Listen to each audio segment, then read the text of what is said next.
Danes v podcast prihaja ženska, za katero bom rekla, da velikokrat presega okvirje, tako glasbene, kot tudi na nek način osebnostne, oziroma s svojim imidžom lahko kakšne okvirje prestopi. In zato sem zelo, zelo vesela, da bo danes tekla beseda tudi o tem, kako je kdaj stopiti izven okvirjev. Raven, živjo! Živjo. Hvala za tako lepo najavo. Tako. Ja. Dobro si me opisala, se mi zdi.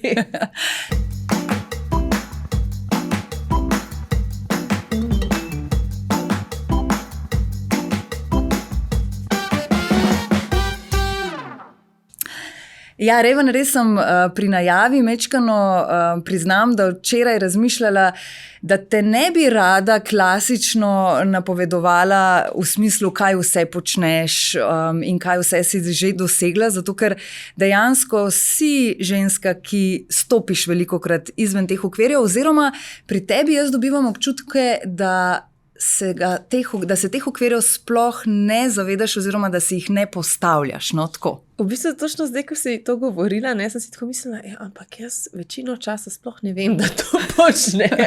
Ne vem, se mi zdi, da je to nekaj tako nezavednega pri meni, da ne planiram tega, da bi zdaj prav razmišljala, kaj bom naredila, da bo nekaj čist izven. Ampak mogoče pa, tako podzavestno pa verjetno da. Pa če greva zdaj malo bolj na začetek, v tvoje recimo otroštvo. A bi lahko rekla, da si že kot deklica bila drugačna od vrstnic, v smislu, da si se igrala mogoče na drugačen način, oblačila, da so ti bile že takrat kakšne stvari drugačne, bolj všeč? Ja, jaz sem res že, ampak od majhnega sem bila tudi in obsedena z modostjo, da sem se čečkala na ne vem kakšne možne barve. Mislim, kakšne slike take imam res doma, ko se pogledam nazaj, si mislim, o moj bog, tako kaj vse sem jaz počela. Nekako me je vedno sem se ful rada izražala skozi glasbo, ker sem zelo kmalu že sem opisala v glasbeno šolo, ampak tudi skozi oblačenje, skozi ličila. Pa tudi bolj sem bila tako samotarska, bi rekla. Nisem bila, v osnovni šoli nisem bila tista ta popularna, bi rekla. Pol v srednji šoli je bilo malo drugače, ker sem nekako našla svoje ljudi, ker sem prišla na konzervatorij za glasbo, no. Ampak prej pa sem bila taka malo posebna, se mi zdi. No. A si zaradi te posebnosti, ki jo sama omenjaš, imela kdaj kakšne dni v osnovni šoli, ko pa ti je bilo zaradi tega hudo, ko si prejokala mogoče in tako? Ker vidim zdaj, da punčke to zelo hitro že začnejo pogojevati, koliko imajo prijateljic okrog sebe in tako. Ja, mislim, osnovna šola, nimam lepi spominov na to, me je to grozljivo obdobje bilo, nikoli več ne bi hotela biti stara tam, ne vem, 10, 11, 12, 13. Srednja šola mi je čist druga pesem, to mi je bilo tako, res sem našla svoje ljudi, res sem se samo glasbi začela posvečati in tam sem se ful počutila, v tistem obdobju sem nekako res tako, sem se sprijaznila sama s sabo. Ja, našla si se verjetno tudi, se, tako, no. Ampak osnovna šola je bila pa grozna. Ful je bilo tudi enega bullyinga. Ampak sem bila pa vedno zelo tako borbena, pa nikoli nisem bila pa tista, ki bi se v kotu jokala. Sem bila ponavadi tista, ki se je z vsemi tepla pa kregala. Malo ta glasna potem na nek način? Tudi, čeprav ne bi rekla, da sem bila najglasnejša, ampak sem se pa zelo tako, rada sem se borila za svoje pravice, pa tudi za pravice drugih, če sem videla, da se nekomu godi krivice, sem jaz bila res, sem se čutila poklicano, da vse rešim. Da rešiš. No, ampak ta borbenost, ki jo opisuješ, je zagotovo zelo veliko pripomogla zdaj v kasnejšem obdobju, zato ker ljudje, ki se ukvarjate z glasbo, morate biti kar precej tudi borbeni včasih, v katerih živimo. Sploh se mi zdi v glasbi, ki jo sama izvajaš. Se pravi, a lahko rečem, Raven, popravi me, ampak da tvoja glasba ni glasba na prvo žogo, v smislu, da... Ja, absolutno.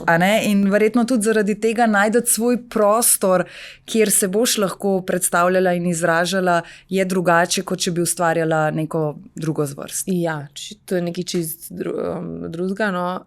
Jaz nekako je tako močno v meni to, da pač ustvarjam glasbo, ki meni paše, ki pač prihaja res iz mene. Tako sem upletena v cel ta proces, res sem avtorica vse svoje glasbe, da vem, da pač s tem pride tudi to, da ne bom imela te neke ogromne, masovne publike, ki posluša nek generičen pop, pa tudi generičen pop, to, kar je v tujini pri nas v Sloveniji ni pač nek popularna zvrst glasbe. Tako da jaz pač vem, da bom celo življenje mogla nekako se opominjati, zakaj to delam in da to pač mislim, pride to zraven, sigurno. Pa nisi nikoli v tej dobi, 10 let, a ne, nikoli razmišljala o tem v smislu, kaj pa če popustim vseeno, pa grem mečkan stran od te moje želje, od tega, da delam glasbo takšna, ki je meni všeč, pa se na račun večjih zaslužkov, več koncertov, večje masovke prepustim drugi zvrsti. Mislim, jaz skozi razmišljam o tej stvari. To je tako prav utrujena sem včasih že tega, kaj bi pa zdaj nekaj komplicirati. Pa pol si že kakor rečem, zdaj bom pa naredila nekaj, ki bo, ne da bi rekla, zdaj bom šla pa čisto spremeniti žanr, pa bom začela delati glasbo, ki bo pač jo razumela masa, ampak grem v studio, kao delam nek tak komad, pa nikoli ne pride. Jaz mislim, da sploh ne znam narediti nekaj tasga, ker se bi mi zdel, kot da, pa tudi sama rada v bistvu poslušam kakšno glasbo, ki je mogoče malo bolj na prvo žogo, malo bolj taka poslušljiva. Jaz v bistvu ful tega poslušam. Ampak, če bi jaz recimo se usedla za klavir, za harfo, začela delati ta komad, tudi mogoče nek tak komad, ki bi mi dejansko všeč na radiju, bi si verjetno rekla, ma ne, to je brez veze, to je dolgčas, to sem že 100-krat slišala, to ni v redu. Mislim, da sploh nisem sposobna tega narediti, se mi zdi. No. Da bi mečkaj že zakomplicirala pri ustvarjanju. Ja, itak, pač skozi. Ob katerem glasbilu večkrat ustvarjaš? Ob klavirju. Je lažje, verjetno, ne? Ja, mislim, se je zelo podobno kot harfa, v bistvu, na isti princip delujeta. Ampak jaz s harfo, se to ne vem zdaj, če pluvam v lastno skledo s tem, to govorim, ampak harfo pač res igramo 6 leta in vedno je bila neka moja spremljevalka. Ne bi pa jaz rekla, da sem jaz nek inštrumentalist. Mislim, da se ful glasbeniki ločimo potem. Jaz res se imam tako za pevko, za mogoče res tako neko avtorico besedil in glasbe, ampak nisem pa inštrumentalist. To je bil vedno zraven. V bistvu sem vedno uporabljala inštrument samo kot nek pripomoček, zato da sem se lažje pa boljše izražala kot pevka. Tako da vem, da veliko ljudi misli, da je harfa moja, pa v bistvu ni zares, no. Ja, prva ljubezen, tudi jaz sem bila malo tako prepričana, oziroma dobro, mogoče pol bi s to nekim tudi opernim petjem lahko že malo povezvala, ampak... Ja, ne, mislim, petje je vedno moja prva ljubezen, čeprav sem pač res in konzervatorij končala in nižjo glasbeno in na milijon tekmovanj bila. Mislim, da se je meni to vse skupaj malo tako zameril, ker sem bila premlada, ko sem hodila na te stvari in se mi je to takrat malo tako... Malo sem en tak grenak priokus dobila in se šele zdaj odrasli dobi po času tepam tega, ali pa tako rešujem teh okov, ki mi jih je dala klasična glasba. No. Zdaj, enkrat sva se že pogovarjali o tem, kako v bistvu je operno petje, a ne, nekaj, kar spet lahko rečeva, si se našla in tako, ampak je seveda popolnoma drugačno od tega, kar sama izvajaš in tako. Kako so takrat gledali tvoji profesori, mentori, ko si naredila pesem, ki je bila povsem drugačna? Ja. Govorim seveda o Evroviziji, a ne? Ja, Evrovizija, to je bilo pa že... To je bili taklani, jaz sem magistrirala na akademiji že 4 leta nazaj, tako da na to niti več niso kaj mogli reči. Ampak, jaz sem vedno imela malo tega, ne bi rekla zdaj, veliko profesorjev sem imela, ki so me podpirali, velikih je bilo takih, ko so si rekli, ne, ti tega ne rabiš, kaj bi vse lahko operi naredila, ne rabiš popa, mislim, da večina teh klasičnih glasbenikov mogoče ni razumela pri meni, da imam to potrebo, da ustvarjam, da nisem samo poustvarjalka, da zdaj pojem neke vloge in od nekih skladateljev, ki so vrhunske in jih zelo rada pojem, ampak to so stvari, ki so že bile napisane. Jaz rabim biti del tega tega procesa, ki nastaja nekaj novega. In mislim, da tukaj pol niso čisto razumeli, da jaz rabim tudi to. No. Ta ustvarjalni del. Ja. Kaj pa je recimo pri sami operi bilo tisto, kar bi lahko zdaj rekla, da ti je najlepši del ali pa recimo, da te res vleče? Jaz obožujem igro. To mi je. In vsakič, ko pač stojim na opernem odru, meni je ta del najboljši. Jaz mislim, da če ne bi bila pevka, bi bila pač igralka. To mi je ful dobro. Čeprav sem po eni strani tako introvertirana, sem pa ful rada z drugimi ljudmi na odru. Ful sem rada z orkestrom, to mi je nekaj najlepšega. Pa zelo, zelo, zelo rada pojem pač z drugimi pevci. To mi je ful lepo. Omenila si, da si introvertirana. Ja. Zdaj pa veš, da moram malo pobrskati po tem. Res je tako, ko razmišljam za nazaj, o tebi lahko veliko prebiramo, o tvojem delu, o tem, da, tako kot sem prej rekla, da stopaš ven iz okvirjev, da si drugačna, kar se tiče glasbe in tako. Tvoje zasebnosti pa ne vemo prav zelo, zelo veliko. To mi je veliko ti reče, me se pa zdi, da jaz ful govorim. Ampak ja, ne. Ni namensko to. Ne, ni namensko, res ni. Povem, pa hkrati se mi zdi tako, da je veliko ljudi v mojem življenju, ki pač si ne želijo biti mogoče izpostavljeni in to nekako spoštujem. Vedno se mi je pač, ali pa mogoče je tudi to, da se mi vedno zdaj, da tisto, kar mene dela zanimivo, je moja glasba in to, kar jaz ustvarjam. Kot da sem v bistvu drugače malo dolgočasna. Kar v bistvu mogoče tudi ni res, ali pa je, tako da mogoče tudi zato glede na video, ki smo ga o tem. lahko nedolgo časa nazaj videli na socialnih omrežjih, mislim, da je babica bila. Ja, kako že? Ne bi rekla, da ste zelo dolgočasna družina, prej bi rekla, da ste zelo zabavni in hudomušni. Ja, sej smo. No, babi je ena izmed teh ljudi, ki pa se radi izpostavljajo. Tako da, ja, moja babi je tak. Ampak točno tako, kot ona je na teh videih, tako tudi res je v resnici. Mislim, ona je res tak, ona bi mogla imeti neko svojo dajo, se mi zdi. Če bi kdo snemal te najne pogovore ali pa to, kako pač midva z mojim bratom, kako imamo vsi trije nekako zelo, smo povezani, imamo ful lep odnos. Če bi kdo to snemal, bi bilo to po moje kar tak dober reality show. Zdaj mi je pa že malo žal, da nismo še babico zraven povabili. Ja, ona bi bila navdušena, z veseljem bi prišla. To bi bilo zabavno, verjetno, ne vas videti v takšni vlogi. Tudi sicer ste povezana družina, verjetno so tvoji zelo navdušeni, ko te lahko spremljajo na tvoji glasbeni poti. Kdo je največji kritik v družini? Vsi so ful kritični. Zdaj le vidim, da bo moja mama poslušala ta podcast, ker jih vedno posluša in potem, če kaj tazga rečem, je tako, kaj si govorila, ne, to pa ni bilo sploh res. Ampak mislim, da smo vsi kritični zelo. Tudi jaz zase priznam. Pa itak mislim, da ljudje, ki so kritični do drugih, so itak v prvi vrsti najbolj kritični sami do sebe. Tako da mislim, da to nekaj, kar predvsem skozi svoj proces psihoterapije in študija, psihoanalize nekako res se skušam ful tega zavedati, pa biti bolj sočutna do sebe in do drugih. Vse tudi po mojem noben od nas res se ne zaveda, da koliko smo kritični, ampak ja, to je definitivno nekaj, kar je zelo vplival vedno name. Pa so te kritike zabolele kdaj? Od družine? Ja. Mislim, to nikoli ni bilo zdaj tako odkrito, nikoli ni bilo, da bi, ne vem, mene nekdo kritiziral moj nastop, ali pa to sploh ne v bistvu, če tako zdaj pomislim. To so mi zelo, kar se tiče glasbe, so me tako zelo podpirali. Ampak ja, ali pa tako, mogoče kritičnost ni ta prava beseda, vsak je imel vedno neko svoje mnenje, no. Tako, to, pa zdi se mi, da mnenja so nekaj tako brezveznega. Pač vsak ima lahko mnenje in na konc dneva je včasih boš biti tih. Se mi zdi. En video je tudi krožil, zdaj si me spomnila na to, identičen kader, da je reč, ne vem, punca, ki teče po pomolu in gor napis življenje pred kritiko ali pa življenje pred mnenji, a ne? In potem isti kader, vse isto, samo napis in življenje po.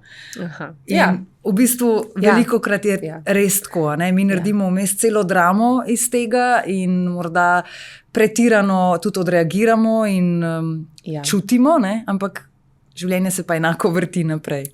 Absolutno. Meni se zdi pač to res nekaj, pač kritika ima itak lahko nek vpliv samo, če ji verjameš. Pač če ti, pa tudi to sem pri sebi vseeno opazila, ker vidim, da zdaj čez leta nekako zelo sem začela to ločevati. Mislim, da predvsem tam v času revizije, ker sem bila toliko obremenjena z nekimi mnenji z vseh strani, da sem res na neki točki uspela, tako, hvala Bogu, prav izklopiti. In ker sem tako imela tudi drugih stvari za delati, pa stvari, za katere sem lahko hvaležna, da se več nisem s tem ukvarjala. Ampak tako se mi zdi, no, da če pri sebi opažam, da če nekaj, kar sem naredila, nek komad, nek videospot, če mi je res všeč, pa če ful stojim za tem, pa da mi je tako, da sem ful sebe dala noter in da mi je to res ful dobro, pa mi je na koncu v bistvu vse, kaj ti ljudje govorijo.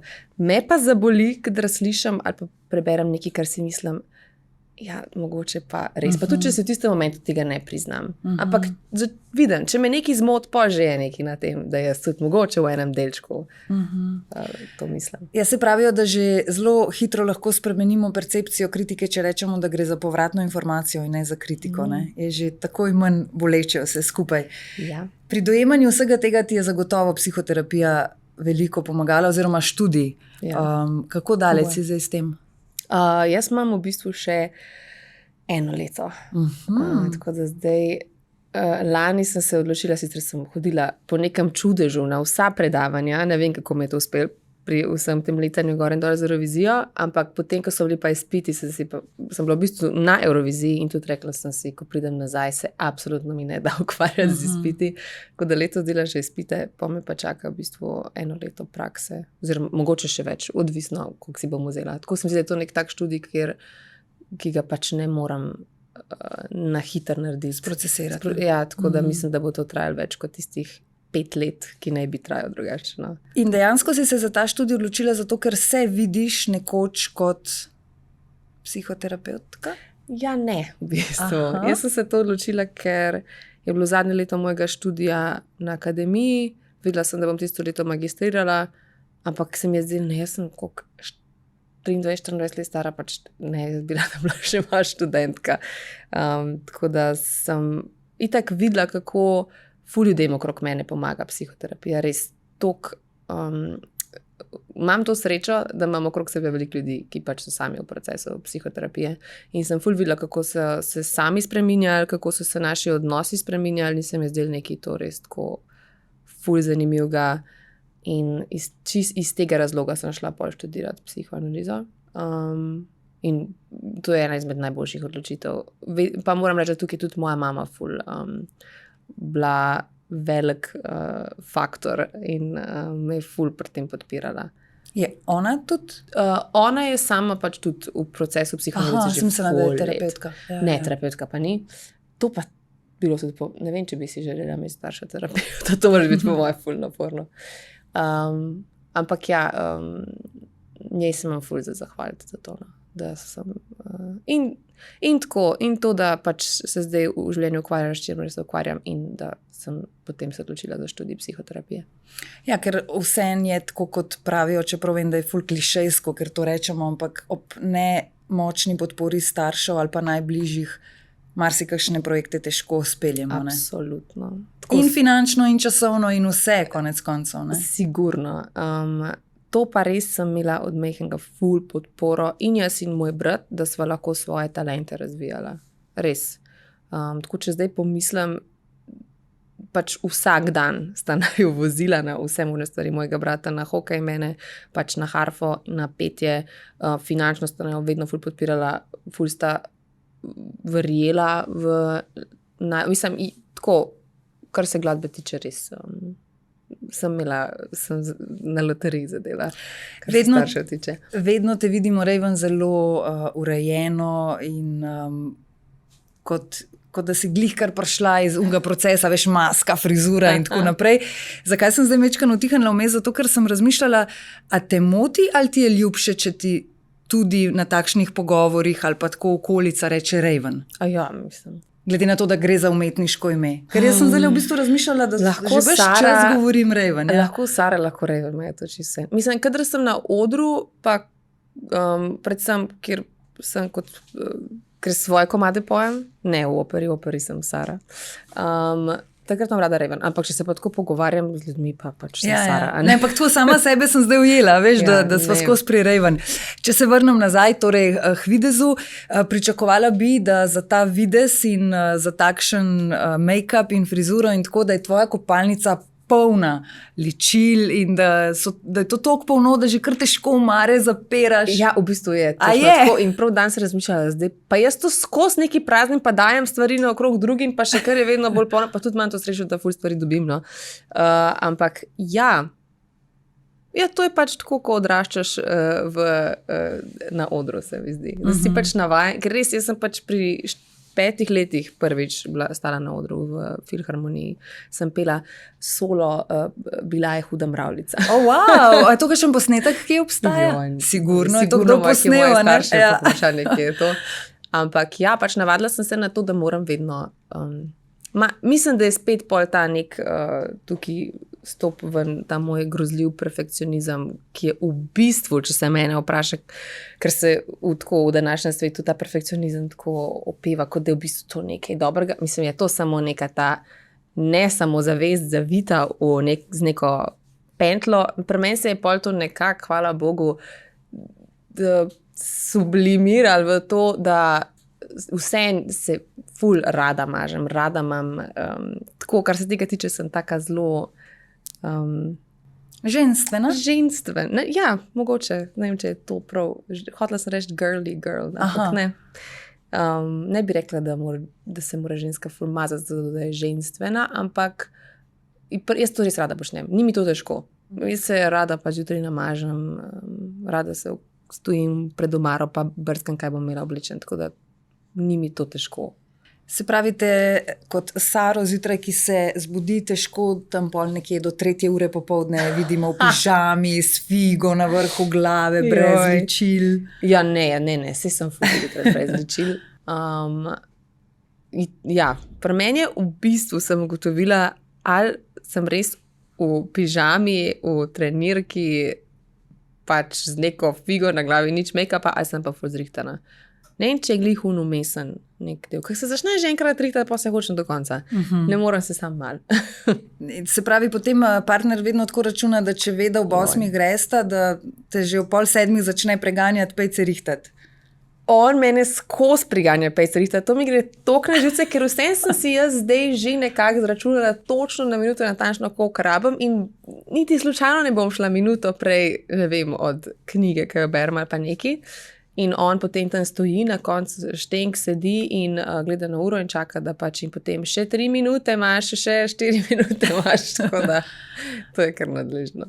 Ja, no, zdaj ve, če slučajno ni vedel, ne? Zdaj mogoče je to lahko javni poziv, da naj nehaj in da boš ti pravočasno zrihtana. Ne mi že zaupa enkrat, da pač bom se uredila. Po kolikih letih bi ti zdaj že lahko zaupal, koliko časa sta skupaj? Zdaj bo 6. leto. Ja, no, to pa zdaj pa že imel kar nekaj let, da je lahko izkusil. Ja, pa tudi bomo bilo že večkrat to povedati. No. Katere so pa tiste stvari, ki jih pa vidva najraje skupaj recimo počneta? A je on tudi kaj v glasbenih vodah? Ne, nič. Je pa vedno scenograf na mojih koncertih, na vseh mojih videospotih, tako da on mi vedno dela scenografijo, imam ful veliko srečo, da pač počne v življenju to, kar počne in da ima pač da imam jaz možnost si res misliti, karkoli si hočem. Za lansko letni koncert v Cankarjevem domu mi je ogromno drevo prebelo noter na oder, tako da ja pa 1 tono peska smo imeli za en videospot zdaj nazadnje. Mislim, tako ful rada v bistvu, ne vem, če bi rekla, da rada, zaradi tega, ker se tudi ful kregam potem, ko smo skupaj v tem kreativnem procesu, ker ima vsak neko svojo idejo, ampak vseeno velikokrat delava skupaj tako kreativno, čeprav on je glasbenik, drugače pa najrajši jeva, no. Kdo bi si mislil pri tej postavi? Najrajši jesta. Jaz imam bolj srečo z genetiko. Absolutno. Pa to govorimo tako o svetovni kuhinji ali? Ja. V bistvu zdaj sva bila že, mislim, da lani avgusta sva lepo reči na Japonskem, potem pa pred enim mesecem sva bila že drugič, midva pač res prav žareva. Tako samo res ful, imam rada azijsko, japonsko, kuhava, v glavnem jaz kuham, no. On rad je predvsem, ampak ful pač rada hodva tudi ven jest in to nama je tak skupen nek velik. Veliko časa preživiva skupaj, tako da jeva. Pa v kuhinji. Se pravi, za v nedeljo ne bi pripravila za kosilo goveje juhe, pire krompir, kako že meso iz juhe, pa mogoče kakšna špinača, ampak bi šli bolj v japonske vode. Absolutno bolj azijsko, pa tako italijansko. Ne, moja babi pač res samo te domače stvari je in jaz vsake toliko časa to rada jem in imam tudi to rada in to cenim, ampak tudi tako prihajam iz družine, ker smo ful in imela sem to srečo, da smo ful potovali, ko sem bila majhna, da sem ful različne hrane tudi tako spoznala, pa moj oče ful rad eksperimentiral v kuhinji, tako da v glavnem veliko neke take svetovne kuhinje. Zdaj grem pa malo nazaj k glasbi, Kino Šiška lani, a ne?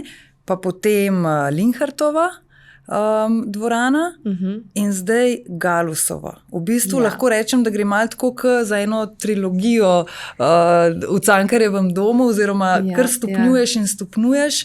In Galusova dvorana je pa že kar velik projekt, bi lahko rekla, ne? Ja, v bistvu je bilo tako, je prav trilogija Cankarja, zato ker mislim, da je bilo 2022, sem imela Cankarjev klub razprodan, lani sem imela Linhartovo razprodano, letos pa pač upam, da bo Galusova. 25. oktober. Tako, to je pa že kar.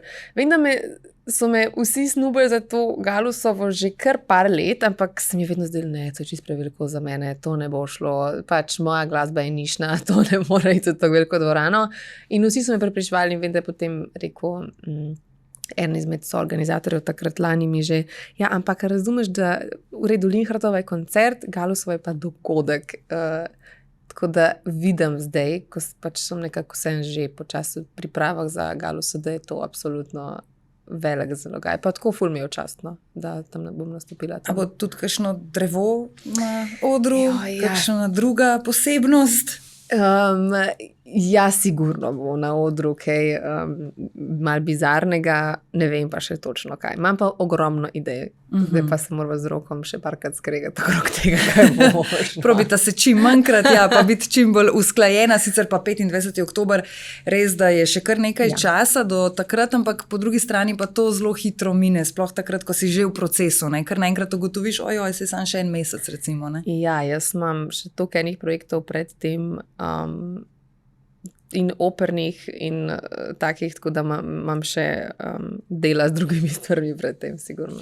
Kako pa bi se, recimo, spominjala časov Evrovizije? Pa ne mislim zdaj o tistih stvarih, ki smo se že takrat zelo velikokrat pač pogovarjali, pa slišala, ne, se pravi, kaj ti je pomenila zmaga, pa tako naprej, ampak mene malo bolj ta ozadje zanima. Se pravi, a ne, poskušala si večkrat, potem se ti je to uresničilo. Ali je bila to doživljanje tega, kar si potem imela možnost izkusiti, torej ta Evrovizija, a bi lahko rekla, da je bilo popolnoma drugače, ko to doživljaš, kot prej, ko si dvakrat upala, da se to bo zgodilo in imaš v glavi neko sliko, kako to je? To je bilo 100-krat boljše, kot sem si predstavljala, da bo. Mislim, 100-krat bolj čustveno je bilo to. Cela ta pot do Evrovizije je bila zame, mislim, ful naporna in čistko v smislu, da res to je pa tako napolnen urnik bil tiste mesece, da pač jaz res nisem imela časa niti jesti. Tako, res je bilo naporno, ful stresno, ampak hkrati pa pač ena najlepših izkušenj v mojem življenju in nisem si mislila, da bom v bistvu si najbolj do vsega zapomnila Evrovizijo po ljudeh, ki so bili z mano tam. In po moji ekipi in takrat sem res prvič videla, koliko imam okrog sebe ljudi, ki res razumejo, kaj počnem, kaj hočem pač z ljudmi skomunicirati na odru in kam me res bolj podpirajo. Tako da pač meni je bilo to.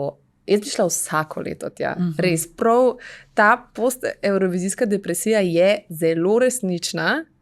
Torej obstaja? Absolutno obstaja. Ampak meni se niti ni bilo toliko za to, mislim, itak stati na takem odru, to mi je bilo ful zanimivo. Jaz, ko sem enkrat stopila na ta oder, jaz nisem imela nobene treme. Ampak res nobene. To je bilo en izmed najmanj stresnih nastopov v mojem življenju, sam nastop. Ampak vse ostalo, kar se v zadnji dogaja, neki intervjuji, ki sem jih, zdaj lahko že to povem, absolutno ni dajati. Odgovarjala sem na ena in ista vprašanja, brezvezna skozi. Mislim, tako, itak je bilo ful nekih v medijih, ful nekih traparij napisanih o meni. To sem se po kakšnem mesecu v to izkušnjo naučila blokirati, to mi je bilo v redu. Ampak sam nastop, pa samo to ustvarjanje, to je bilo pa meni pač tako nekaj najlepšega. Ampak vseeno je pa ves ta stres in tempo tudi prinesel en svoj davek potem, ne? Ja. Jaz pa sem se tudi naučila, oziroma uvidela na svoji koži občutila, kako res telo pač nekako tudi, če ti v tistem momentu nekaj zatlačeš dol, pač se ti potem vse pozna. Jaz sem imela potem, mislim, da v oktobru, operacijo na debelem črevesu. To je prišlo tako res iz danes na jutr, niti slučajno nisem tega pričakovala, ampak sem bila pa celo poletje skozi nekaj bolana, neke vročine. Še zdaj ne vejo vzroka, kaj je bilo, da se meni takrat v bistvu neka bezgavka noter tako hudo zakrvavela, da je pač se mi vse vnel. Ampak jaz pač sem prepričana, da je bilo to samo posledica vsega stresa, ki se mi je prej dogajala. Jaz prej nisem bila nič bolana celo Eurovizijo, ki bi mogla že 100-krat zboleti od nespanja in ne dobre hrane in tako. Ampak sem prav na takem močnem adrenalinu bila, da potem, ko je pa ta izkušnja, ko sem pa enkrat končno imela en teden časa, da se spočijem, je pa pač si moje telo odločilo, da zdaj je trenutek, da zbolimo in se je to tudi pač zgodilo. Ampak to so kaj, si imela tako kakšne znake, da te je zelo bolelo ali kako je sploh do tega prišlo? Jaz sem imela skozi neke vročine, pa nekaj kokrdov, neke viroze, ampak nič konkretnega, kar nekaj antibiotiki sem skozi bila, noben ni vedel točno, zakaj imam jaz te vročine. Pol me je začel neki mal trebuh boleti, ampak prav začutila sem pač neko tako prav zatrdlino, prav v trebuhu noter. Spomnim se, ko sem bila pol že v Beogradu v studiu. Nekaj me je bolelo, pa sploh ne ful. In jaz se spomnim, ko sem šla pač pol k zdravniku in ko sem šla na ta ultrazvok, ko sem si tako mislila, ok, to je vprašanje, kaj, kar nekaj najbrž. In on meni reče, vi se pa kar pripravite, da boste operirani danes. Meni pa skoraj tak kap zatira. V življenju nisem bila sploh hospitalizirana, kaj šele na operaciji pod narkozo, tako da tiste je bilo si se strašila, verjetno. Jaz sem se čisto strašila. Ja. A v takšnih situacijah, ko se na tak način, verjetno se nisi velikrat na tak način ustrašila, ampak ko se potem pokaže ta introvertiranost ali se zjočeš, recimo? Ne, jaz sem se sam jokala. Pa jaz se vse to je pri meni eno. Jaz imam težave s tem, da se jokam. Nisem oseba, ki bi se jokala. Mislim, da pol takrat, ko je pa res vse šlo mi že čist, da sem se rabila samo jokati. Ker sem bila res prestrašena, pač nisem vedela, kaj je, zato noben mi ni znal povedati točno, kaj je. Ampak krati se je pa pokazala ta introvertiranost, da v bistvu sem hotela zraven sebe imeti samo svojega fanta in nobenega drugega in sem se čistko umaknila. Ampak to je bilo pa zelo stresno za mene lani. Koliko pa pol si dolgo okrevala? Je bilo dolgo okrevanje ali si hitro bila v redu? Je bilo po moje kar ne. Mislim, jaz sem imela tako vseeno res, da pač so res mogli čez mišico zarezati in tako dolg je bil in je kar nekaj časa trajalo, da sem sploh lahko normalno začela v bistvu, da sem lahko ustala iz posla, da sem lahko normalno krokodila, ker je pač vse trebušne mišice ful delujejo pri vsem, kar mi pač vsak dan počnemo, sploh pri petju, tako da bi rekla, da sem bila čisto okej, je trajalo kakšne 2 meseca pa pol. Ja, sem imela tudi tisto rano, pol pa tako, ni bilo glih fajn. Ja, si mislim. Kaj pa izkušnja vodenja Eme? Ful se seveda dober. Meni je bilo ful dober, obožujem Štrasa, itak sva ful prijatelja in toliko sem bila vesela, da sem to izkušnjo z njim dala čez in je bila čisto drugačna kot takrat, ko sem prvič vodila Emo 2018. Tudi ti si bila precej drugačna, dobro, se je nekaj let sicer vmes razlike, ampak brala sem kar nekaj komentarjev tudi na to temo v smislu, a je ona kakšna voditeljca? Kako, kaj je zdaj to? Ne? So se ljudje pol kar malo spraševali, ker ni nujno, da če pa si na odru dober pevec, da pa boš potem tudi odvodil tak projekt. Ne? Sigurno. Jaz mislim, da je imel ful veze s tem, da sem pač stala na odru z človekom, katera sem se počutila, da sem jaz res lahko pač taka, kakršna sem. Tako kot je on res bil pač taka, kakršen je bil. In midva sva pač si to vzela kot res eno tako ful zabavno izkušnjo in tako mislim, da sva pol tudi odvodila celo oddajo. Prej nekje vmes si rekla, da v tem smislu, da si se pač naučila, da te komentarji ne ganejo več in tako naprej. Ampak koliko pa vsem še imaš, zdaj tudi po tej izkušnji, ki si jo opisala, ne, z bolnico in tako, koliko pa še imaš tega perfekcionizma vse po smislu, da želiš ugajati, da želiš, da bi ljudje, ne vem, da bi jim bila všeč, da bi jim bila tvoja glasba všeč? Ja, jaz mislim. Ker to se po mojem ne da kar ugasniti. Absolutno ne, pa tudi mislim, da se nikoli ne bo. Pa mislim tudi, da ni zares osebe na tem svetu, ki bi bilo čisto vse en. Absolutno sem se čez leta sem se tako naučila filtrirati, ampak ogromno se še vedno nekako ukvarjam s tem. Ampak sem pa tudi opazila, to jaz si ne želim, da bi bila sprejeta za vsako ceno. Jaz si želim, da bi bila sprejeta takšna, kakršna sem in z glasbo in izgledom, kakršna sem, ne bi se prilagajala. Ni mi zdaj, da bom za vsako ceno zdaj, pa ne bi bila zadovoljna, če bi zdaj imela tukaj ekipo ljudi, ki bi mi znala povedati točno, kako moram jaz gledati, zaradi tega, da bom tako iz marketinškega vidika lahko najbolj popularna, ker ne bi bila zadovoljna in bi se ful ukvarjala s tem, kako pač nisem to zares jaz. Tako da tukaj je pa, mislim, da najbolj razlika pri meni. Ja. Tatuji so tudi en velik del tebe. Koliko jih imaš, si štela kdaj? Pojma nimam. Po mojem se to, kdaj se to neha šteti? Tam od 15 naprej? Ja, 10? Mislim, da mi jih je nekdo štel, pa mislim, da imam neko številko tam, a je 26, 27, 28, tako nekje. Ja, to se je kar začel. Mislim, da se je začel iz tega vzgibati, da bi izgledala ful bolj tough in badass, kot v resnici sem. In pol je pač nekako kar prerastalo to, da si jih, ja, tako pač. Ne predstavljam si sploh, da ne je bila potetovirana. Ampak nisi še končala? Ne. Ne. Mislim, ful manj, tako na vsake leto, 2, 3, si nekaj dam nazadnje, sva si skupaj s fantom na Japonskem dala, tle na roki imam en portret od enega slikarja japonskega, drugač pa pol pred tem tudi kakšne 2 leti načne.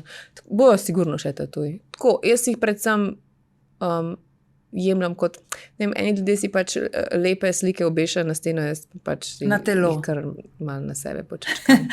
Prej si rekla badass-a, ne? A bi lahko rekla, da še vedno želiš tudi skozi glasbo malo slediti temu? Se pravi, v smislu, da vso svojo ranljivost na nek način pretvoriš v svojo zvrst glasbe, ki pa ni nujno nežna, podcukrana in tako naprej. Ja, sigurno. Mislim, sej na koncu dneva je tudi tako, da jaz pač nekako in svoj imidž, in zelo se zavedam v bistvu tega, in moja glasba in moj imidž je malo kot moj ščit. Ne bi zdaj rekla, da samo to sem jaz. Jaz sigurno en del mene, ampak mislim, da se velikrat s to neko temačnostjo hočem zaščititi pred tem, pa delovati veliko bolj taka gajsna. Kot v resnici sem. Tako da sigurno je to ena moja obramba, pa pač nekako se želim čez leta, pa skozi to, ko se nekako odraščam in postajam vedno bolj zrela, da bi se tega malo bolj losala. No.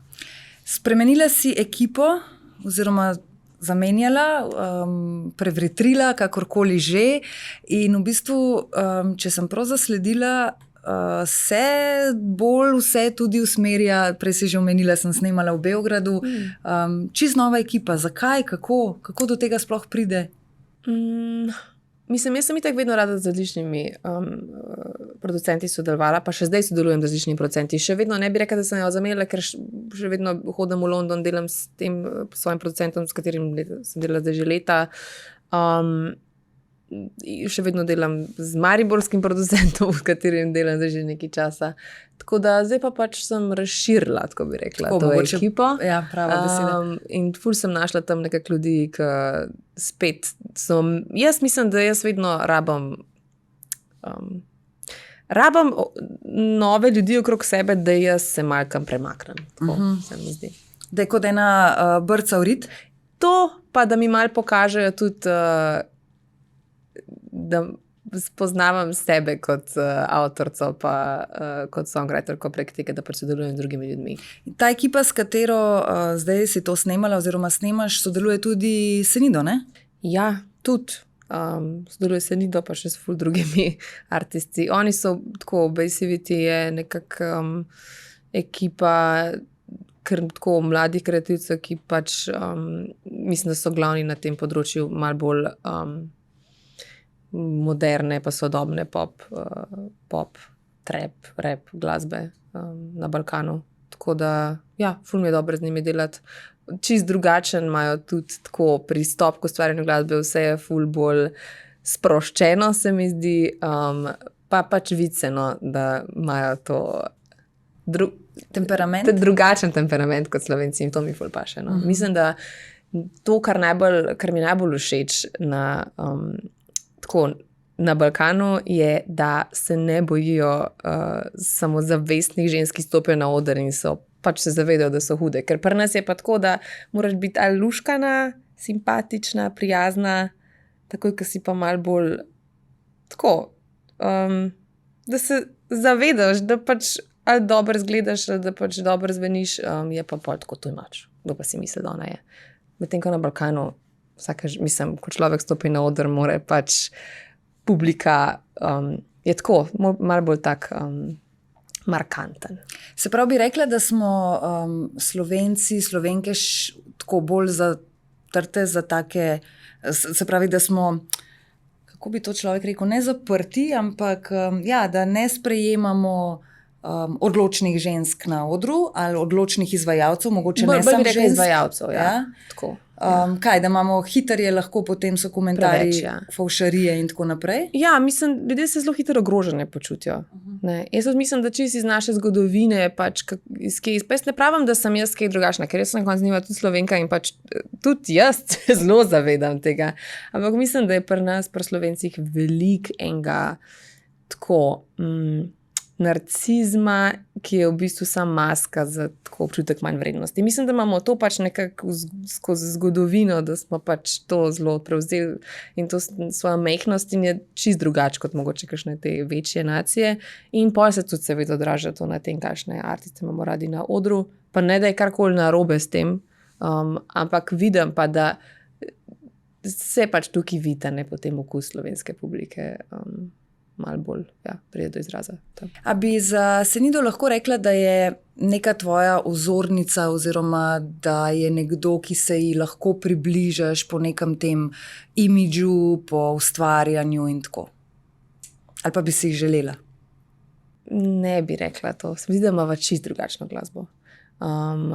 Absolutno je ženska, ki jim je pač v prvi vrsti ima neverjetno karizmo na odru, ful dober performer, ful je lepa, to mi je bilo od nekdaj, spomnim se v bistvu, ko sem začela, se pravi več, že 11-12 let skoraj, nazaj sodelovati z ekipo, ki je v bistvu en del ekipe v Mafo bila, v kateri je bila pač tudi Senida, da mi je bila ona ful wow, ko sem bila stara 17-18, ampak ima pač izrazlično drugačno glasbo, tako da ne bi rekla in stil, vizualno in tako da mislim, da ne bi rekla. Moje vzornice so mogoče Banks mi je recimo ful všeč, ker večina ljudi sploh ne poznava tako, mislim, da so malo bolj alternativna. Vseeno je Senida, ima malo bolj glasbo za mase, no, se mi zdi. Se pravi, da potem pri vama s fantom doma so sosedje navajeni drugačnih zvokov? Ja, pa se ne, jaz tudi ful Senido veliko poslušam, da ne pomote, pa ful poslušam nekih takih zelo pač trenutno Taylor Swift? Ne, to pa ne. Aha, no, Taylor Swift pa to pa zdaj pa že pretiravam, ne? Ja, sem to hudo pop spet ne. Ampak ja, so navajeni različnih zvokov, če drugega ne zaradi najnega papagaja Are, ki pač kriči cele dneve, jaz vadim opero cele dneve, tako da so navajni različni zvok. Aha, absolutno. papagaja imata. Ja, Aro imava. Pa se tudi, mislim, se sam dere ali tudi se kaj pogovarja že lahko? Ne, govori, ne par besed zna reči, no? Ampak vse Are niso toliko, ne govorijo toliko, kakšne Amazon, ker pa te Ja. Pa niso pa glih ravno, mislim, niso pa ravno tihe, ne? Absolutno pa to niso tihe živali. Nisem se zares zavedala tudi, koliko zelo smo, tako sva midva zares glasna v hiši, zato ker papige so vsem tudi, pač če sliši neko glasno govorjenje, petje, pač se rada pridruži, tako da tukaj je tudi to, ne. Da sledi vajnemu tonu potem naprej. Ja. Kaj je tisto, Raven, kar si privoščiš takrat, poleg hrane, seveda, takrat, kada rabiš recimo en odklop, ali pa takrat, kada rečeš, zdaj bom pa nekaj za sebe naredila, hodiš v fitness, greš v hribe? Ja, zadnje par mesecev hodila s fantom v fitness. Prej sem hodila na kakšne te neke joge, pa to pa mi je zdaj malo dolgočasno to ratal. Drugače ful veliko berem. Zdaj sem si ta Kindle kupila in mi je se svet nov odprl. Res, ful veliko berem. Živalmi sem ful rada. To mi je ful, no, tako. Ja, želela bi si, da bi bila malo bolj človek, ki gre v naravo, pa tako, ampak moram priznati, da to nikoli ni bil del mene, pa mislim, da moram še tukaj se malo potruditi. Ampak v glavnem, ja, berem, grem v fitness. Zdaj sem nek nov hobi si našla, ki je tako malo bizaren. Rada bi se naučila, kako se splete viteški oklep, tist, ki so take rinkice.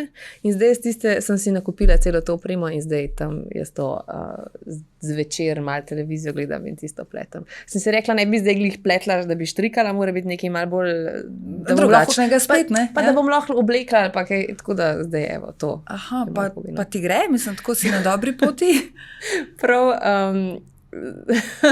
ja, mi gre, če bi se mojega fanta vprašal, bi rekel, da se mora še malo učiti, ker pa vedno, kaj zašuštram njega, kličem in kako misliš, kako bi to, ko se učim te vzorce, v bistvu, ko so različni vzorci, ne, iz različnih srednjeveških obdobij, kako so oni to pletali, ampak ja, no, enega sem se zdaj že kar dobro naučila, no, tako bom rekla. Odlično. Zanimiv hobi, prva gostja si, ki si rekla, da imaš takšen hobi oziroma da te je to potegnil, tudi sicer si ljubiteljica zgodovine? Ja, meni je bilo tako rada, malo živim v preteklosti, se mi zdi. To imam od majhnega, že mislim, da sem to od očeta dobila tako, pa da je to zelo povezano s tem tudi moja ljubeznijo do teh fantazijskih svetov, do Lord of the Rings, pač Game of Thrones, Harry Potter, razni vilinski, vampirski svetovi, ki se velikrat tako dogajajo mogoče v enem drugem času. Pa si tako nekako predstavljam, da nekoč kdaj, če si bo želela in boš imela otroka, da bo zelo veliko takšnih dogodivščin pri vas doma se prepletalo in da to ne bojo klasične pravljice o zajčkih in muckah, ne? Ja, bi upala, no. Ja, mislim, jaz sem bila tako kot otrok, da si predstavljam, ja, da bi tudi jaz kaj tazga potem kot mama počela. Pa se v tebi kaj prebuja ta želja po teh stvareh ali veš, da je to tam nekje še pospravljeno? Ne, sigurno se. Ful se mi pa zdi pomemben, da bom jaz izpolnjena kot oseba, da se mi bo zdelo, kot da sem že nekaj naredila v življenju in da bom pa otroka pripeljala, da bo šel na to pot z mano, ne, da bom, se mi zdi, da je veliko žensk, ki potem tako čisto pozabijo na svoje neke interese, pa pol mogoče kasneje celo zamerijo otroku za to nezavedno. Tako da jaz bi si predvsem želela, da to pride tako, da bo to dopolnilo moj life, ne da bo zdaj to, da se bom čisto identificirala samo s tem, da bom mama. Še vedno si pa želim pač ustvarjati tako glasbo in spote kot zdaj. 25. oktober, še enkrat lahko ponoviva, vabljeni vsi v Galusovo dvorano na en res poseben dogodek, ne samo koncert. Predstavljam si, da glede na to, da so sedišča, ne, da bomo pa vseeno lahko tako vmes malo z noga migala, ne? Absolutno, se bo. Mislim, ne bo tako, ne bo to nek koncert, ker se bo samo na miru stal, se mi zdi. Če bi zdaj imela to priložnost, da v 30 sekundah prepričaš nekoga, ki naj jo posluša in gleda, zakaj naj pride v Galusa, kaj bi rekla? Joj, to je meni tak stres, ker mi reče, kaj želiš sporočiti na koncu gledalcem. Ne, se ničem ne sporočava, sam vabiva. Sam vabiva jih. Ja. Pridite na koncert, če se želite transportirati v en tak drug magičen, vilinski, temačen svet. Super. Hvala za odlično povabilo in hvala, ker si prišla. Hvala tebi.